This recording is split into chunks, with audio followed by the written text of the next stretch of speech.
Om Ariva Ratanabhau Samhata Yatra Nadyaha Sa Yeshon Chat Tarte Bahura Jayamanaha Om Mityevam Jayasa Atmanam Swastivaha Paraya Tamasaha Parastat Om Shantihi Shantihi Shantihi.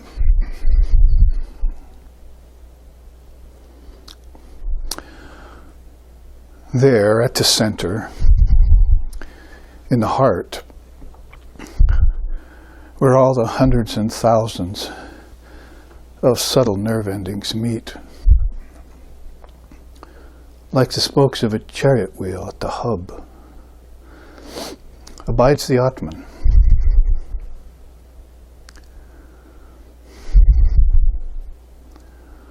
Meditate upon that self, Om, with a victorious mind, and Godspeed to you in crossing over to the farthest shore, beyond all darkness.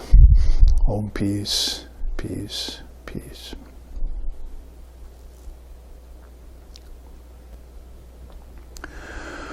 Om Vedanta Siddhanta Nirukti Resha Brahmaiva Jivaham Sakalam Jagadcha Akanda Rupa Stitir Eva Moksho Brahmadvitye Shrutayaha Pramanam. Om Shantihi Shantihi Shantihi. It is the apt and final conclusion of the Vedanta that all is Brahman. Time, space, living beings in the world. Living in constant recognition of this fact is what is called enlightenment. Brahman is pure and perfect, and one without a second. And the revealed scriptures are the sure and certain proof of this fact. Om, peace, peace, peace.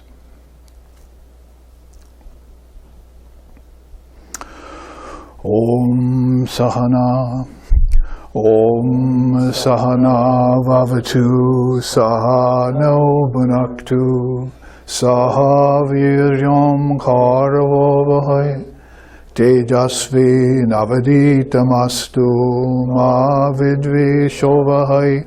Om Shanti Shanti Shanti. May Brahman, divine reality, protect us. May Brahman sustain us. May Brahman illumine our thinking consciousness. May we not find fault with each other, with the world, or with the teachings.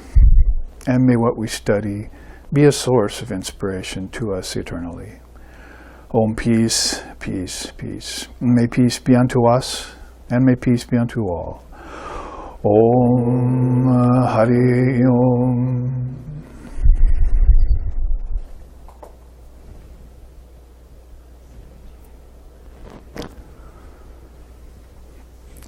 Today we're meeting this weekend in Portland at SRV, Oregon, to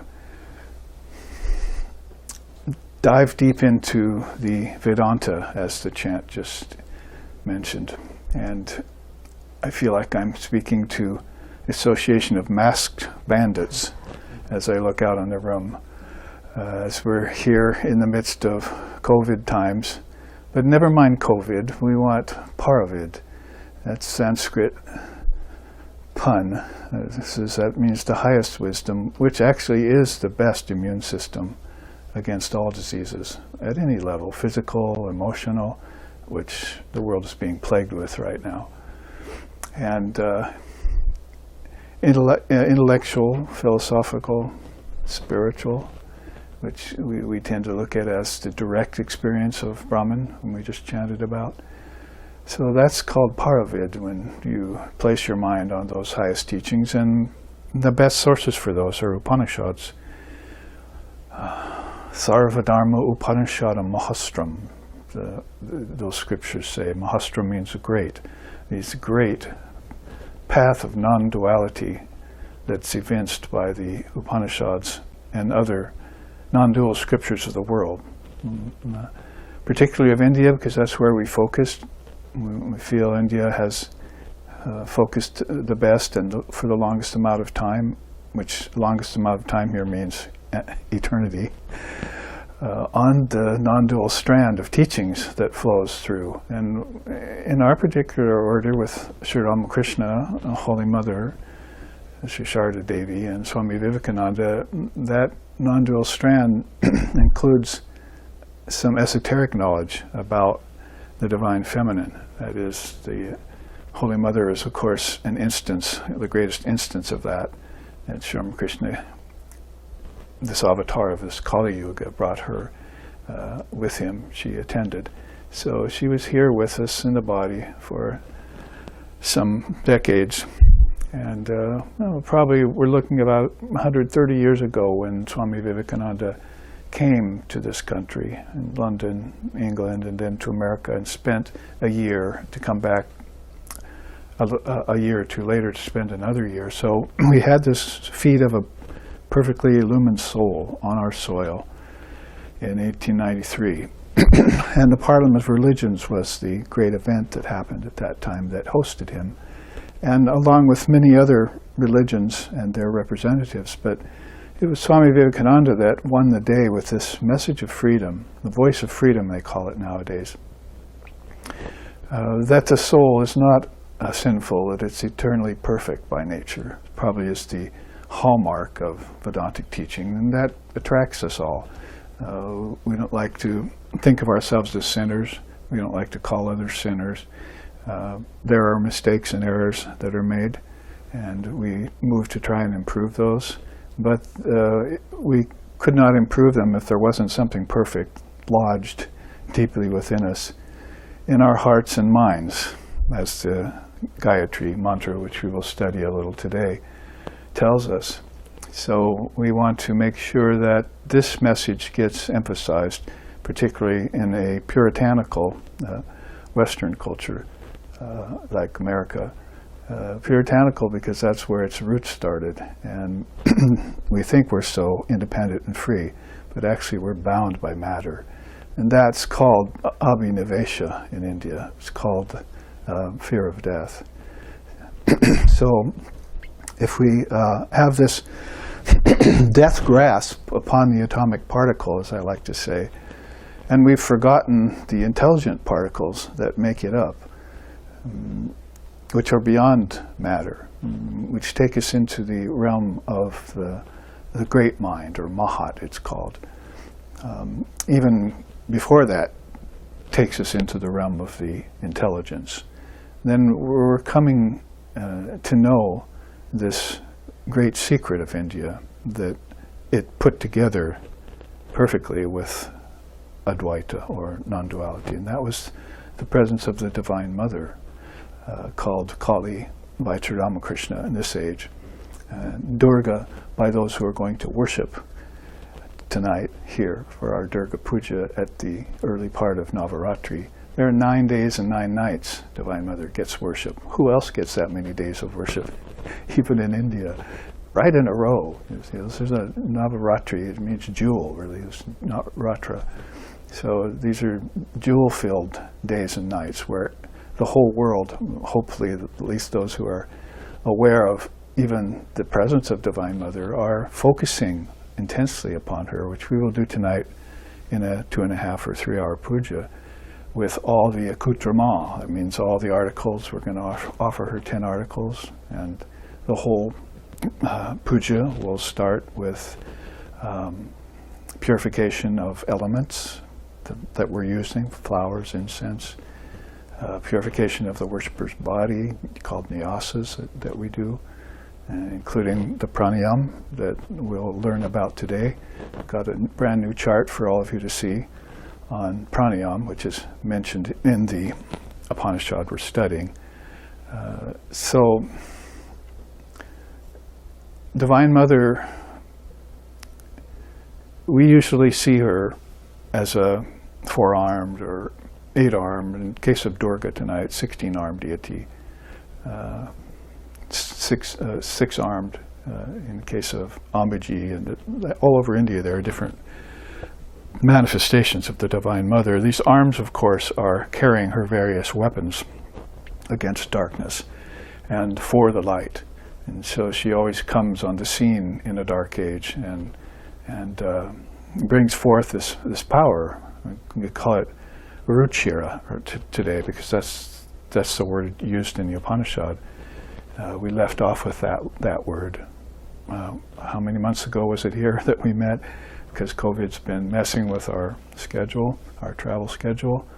So that was the last word, last sloka that we left off with, if you remember. And if you want to review, you can go back on our website and see those 2 classes we gave here some months ago that were on the first 8 to 10 slokas of the Amrita-Nada Upanishad. It's one of the 108 Upanishads, and it hasn't gotten a great emphasis like the 10 that Shankara commented on in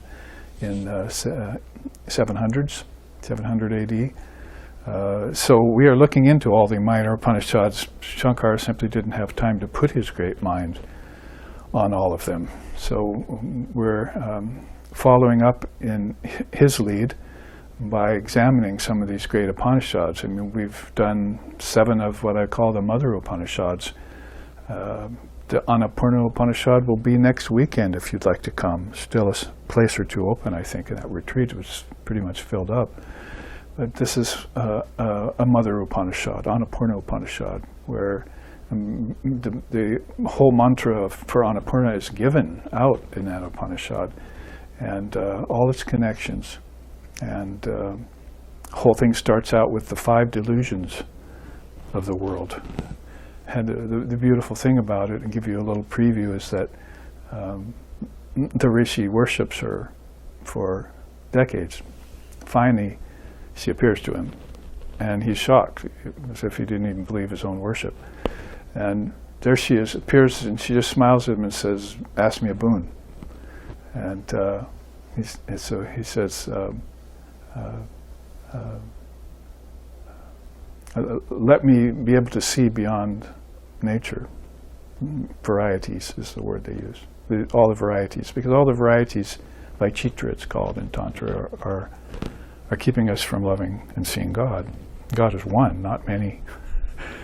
So all the varieties are, they say Maya, are marching in front of us. Dualities, all sorts of numbers of things, categories, classifications. I mean, you can take it down to the nth degree until you find billions of vibrating particles if you want that many separations in your look at reality. So all of this then, he asks her in just a few words, and she says, "Be it so," and she disappears. And when she disappears, all delusion disappears with her. This was not, he didn't expect this. He thought she would come and reveal everything to him with her presence, but it was her absence that brought enlightenment to him. So he just had to see that, see her and hear those words, and in her absence, everything that deluded him went away. A beautiful setup, classic of the Upanishads, just how the Upanishads work on our minds. There's really no scriptures like them, along with the Bhagavad Gita. And if you have the philosophical mind for it, the Brahma Sutras, but that really needs a guru. So that's the setup for this Upanishad, which we'll be studying a week from today, actually a week from yesterday. Friday, Saturday, Sunday, and half of Monday. We'll be on full retire retreat. The world will go away, and we'll just be living in Divine Mother Loka, speaking about her alone and her teaching. So back to my main point is that if you put her presence together with Advaita, then you've got non-duality at the highest level, and with the presence that I think people are missing when they look for non-duality.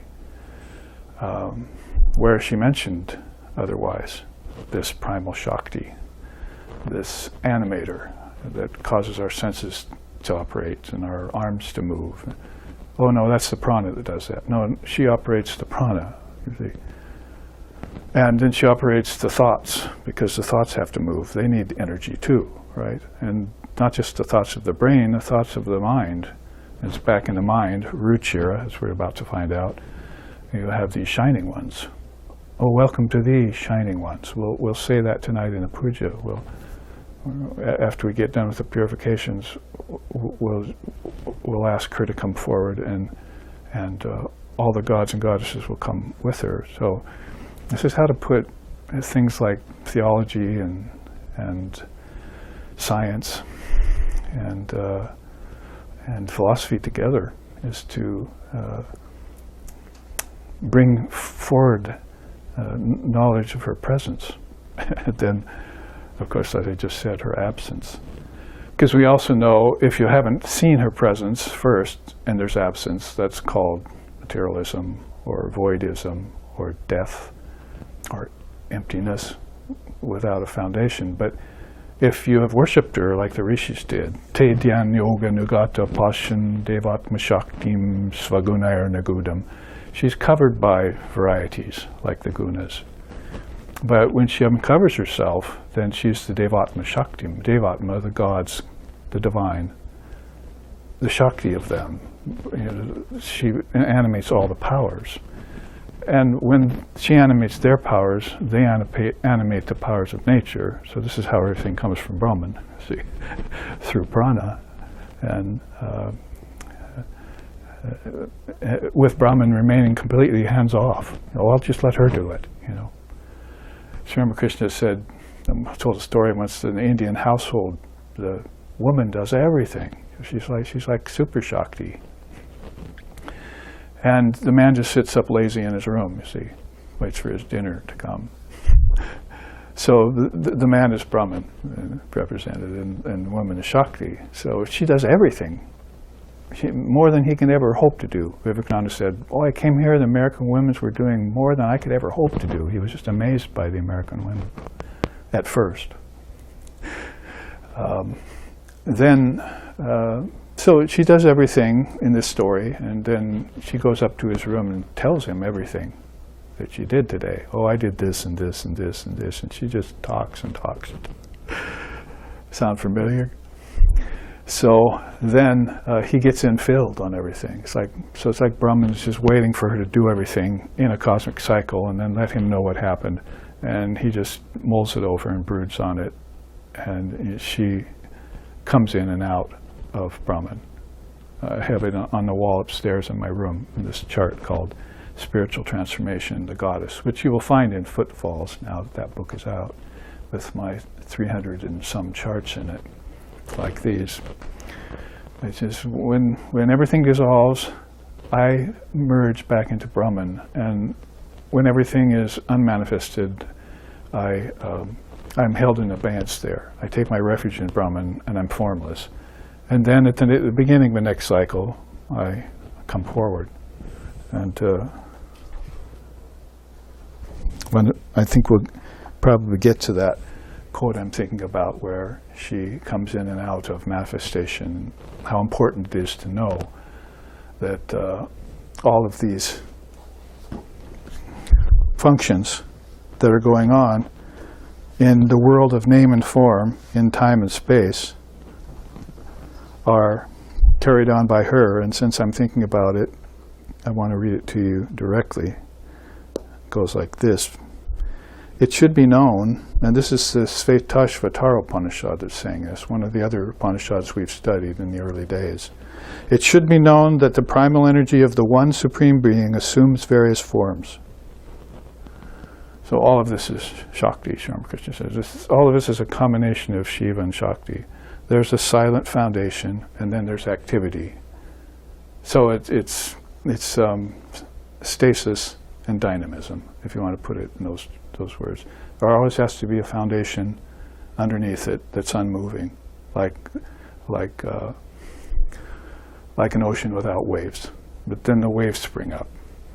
So, nice piece of information to know, and simple in Sanskrit and just simply into English. It should be known that the primal energy of the one Supreme Being, that's her, that's Shakti, assumes various forms. So all of this is her play. Let's see. We are her children, if you want to put it in a devotional sense. But we are also animated by an energy we can't see, taste, touch, hear, and smell, but which causes us to see, taste, touch, hear, and smell. That's how subtle she is. And even subtler than that, sukshma, or adi sukshma. They have different degrees of subtlety that they're using words in Sanskrit for, that you have to, follow this path inward to find the source. That divine substance, that's her, Chit Shakti, she's Chit Shakti, the mother of our thoughts, is as subtle as the tip of a hair, divided and subdivided thousands of times. So that's why I just chanted Ari Eva Ratana Bhau Samhatra Yatra Nadyaha, that there in the center, in the heart, where all the hundreds and thousands of subtle nerve endings meet. Well, there's probably not hundreds and thousands of nerve endings in the heart, or even leading to the heart. There's maybe a few hundred or 1,000. But if you were to look inside of those, that is, their cause to their cause, because you couldn't take a nerve and look inside of it and find a bunch of more nerves. This abandons the physical, and it goes into the cause, into the subtle realms, like the avenues in your mind. See, your thought avenues, where you're dreaming tonight, and then in deep sleep they're gone, and you're looking on the face of emptiness, and hopefully waking up and remembering what you saw, that light of Brahman that was formless. So, as subtle as a hair, the end of a hair divided hundreds and hundreds of times, and that's how souls move. The souls don't take up space. They're not caught in time. They seem to be.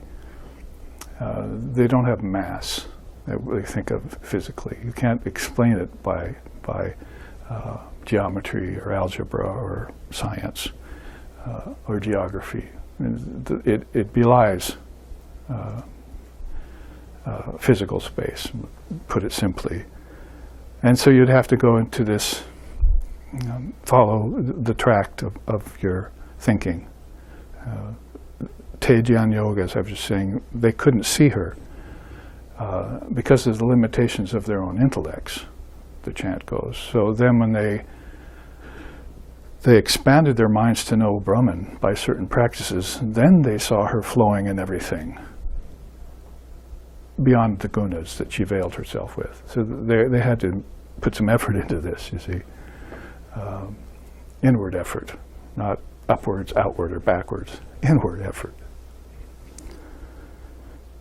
Consisting of that self-same irrepressible force, the seers and gods realized her in former days and fully identified with that force, and then they attained immortality. So both the seers and the gods that I was just talking about, what made me think about it, is the shining ones are there inside of us. The beautiful thing about the human being is that it could attain enlightenment right away if it wanted, and other beings can't do that. A human being in my tradition is got the Atman within it, and all those subtle nerves are connected to it, and they just have to make the connections or remake them now, because not a granti karma samskara, as Vedantic koan states. You'll hear that next week and have to figure it out. So nada granti karma samskara, there's karmas that have been done, acts over and over again that have caused impressions in you that are limiting you. Your intellect is now limited, like I just said. And then the nadis that this force, Chit Shakti, flows along, got blocked because of that. And so it's like, stepping on a hose, if you want to use a physical simile, that she can't get through anymore. Or she's only getting, a little bit of her is getting through to the scientist. Sri Ramakrishna used to say, one ray of wisdom from the goddess stuns 1,000 scholars. So even if one ray of wisdom, even on a physical level, that they haven't thought of for a while, they might think it's new, but of course there's nothing new under the sun. It's just cycling around again. So somebody in the next cycle picks up on that, puts their name on it, like the eagle likes to do, says that's my discovery, and so forth. And then all of a sudden it becomes known to people. And that's just one little tiny increment of light on the physical level that she unveiled to somebody. But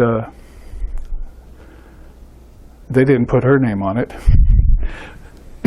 So there you have this reliance of the Indian seers and rishis on the Chit-Shakti, who animates all thinking processes and also takes us beyond thought.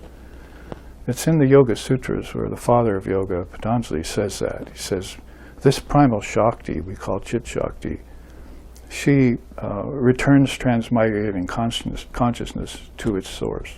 So we're all like migrating consciousness out here, so going here and there amidst varieties, having fun or not, as the case may be. And so when we see her,